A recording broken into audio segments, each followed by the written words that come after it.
그것이 행복이란 한 주간 잘 지내고 계셨습니까? 오늘 하루도 우리가 예배에 온전히 승리할 수 있는 우리 모두가 되기를 바랍니다. 오늘도 귀한 말씀 나눔을 통해 늘 힘을 얻는 우리 모두가 되기를 바랍니다. 요한복음 1장 14절 말씀이 육신이 되어 우리 가운데 거하심에 우리가 그의 영광을 보니 아버지의 독생자의 영광이요 은혜와 진리가 충만하더라. 아멘. 많은 사람들이 사건 속에서 삶을 살아갑니다. 우리는 일상생활 가운데 많은 사람들을 만나죠. 교회의 성도들뿐만 아니라 이메일을 통해 전화를 통해 사람들을 만나는 경우도 있고 상담을 하거나 혹은 직간접적으로 책이나 SNS의 글을 통해 만나는 사람들도 있습니다. 그들에게는 모두 하나같이 사건들이 있었습니다. 이 사건으로 말미암아 인생을 실패한 인생으로 살아가기도 합니다. 그런데 동일한 사건 속에서 동일한 결과만이 계속해서 나오는 것은 아닌 것 같습니다. 복음과 그리고 하나님을 만남을 통해 새롭게 해석되거나 해결되기도 하기 때문이죠. 더 정확하게 말씀드리자면 사건들이 의미를 갖게 되었다라고 볼 수 있습니다. 어떤 사람의 질병이나 고통이 여전히 진행 중이지만 하나님으로 인하여서 그것을 이전과 다르게 받아들인다는 것을 지금 말씀드리고 있는 것이죠. 어릴 적 부모에게 받은 고통이나 과거의 상처를 추억이나 문제로만 가지고 있는 것이 아니라 그것을 자신을 비롯하여 다른 사람들을 이해하고 하나님의 복음을 전할 수 있는 통로로 간증하는 것을 많이 보지 않습니까? 사건이 누군가를 설명하는 이야기가 되는 것입니다.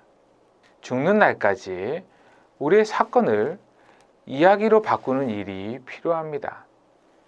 특별히 우리는 이 바꾸는 일이 복음으로 말미암아 되어야 하는 것이죠.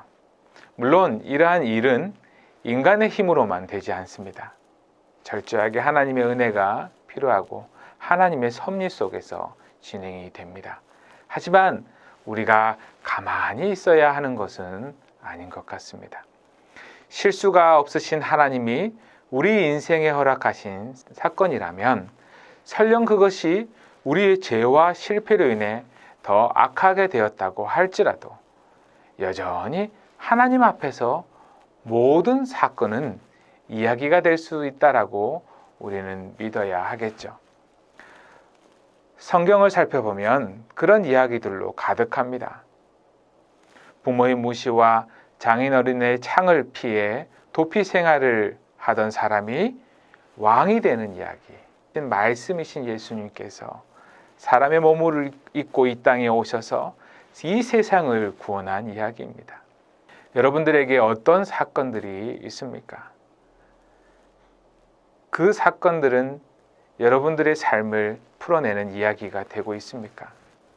사건이 이야기가 되는 과정, 변화되는 것을 우리는 회개라고 말할 수 있겠죠. 진짜 복음이 우리를 그렇게 만들어낸 것입니다. 이제는 나의 삶에 있었던 어떠한 사건을 이야기로 만들어낸 그 복음에 대한 많은 것들을 많은 사람들에게 보여줄 수 있는 우리 모두가 되기를 바라겠습니다. 수많은 믿음의 선배가 했던 나를 창조하신 하나님에 관한 이야기를 주변 많은 사람들에게도 보여줄 수 있는 그런 우리 모두가 되면 정말 좋겠습니다. 삶에 있는 사건을 아름다운 하나님의 이야기로 만들어낼 수 있는 그런 우리 모두가 되기를 간절히 소망합니다. 기도하겠습니다. 하나님 아버지, 귀한 말씀을 통해 우리가 깨닫습니다. 하나님께서 내 삶에 이렇게 깊이 간섭하고 계셨음을 다시금 깨닫습니다.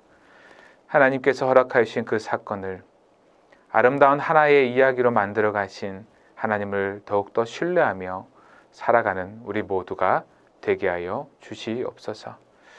하나님, 이번 한 주간 동안에도 우리에게 무한한 힘을 허락하여 주실 것을 믿고 모든 지체들의 건강 또한 하나님께서 인도하여 주시옵소서. 예수님의 이름으로 기도드립니다. 아멘. 마지막까지 늘 최선을 다하고 이번 한 주간도 우리 삶에 있었던 수많은 사건들을 이야기로 만들어 가신 하나님을 기대하며 더욱더 힘을 내시는 우리 모두가 되기를 간절히 소망합니다.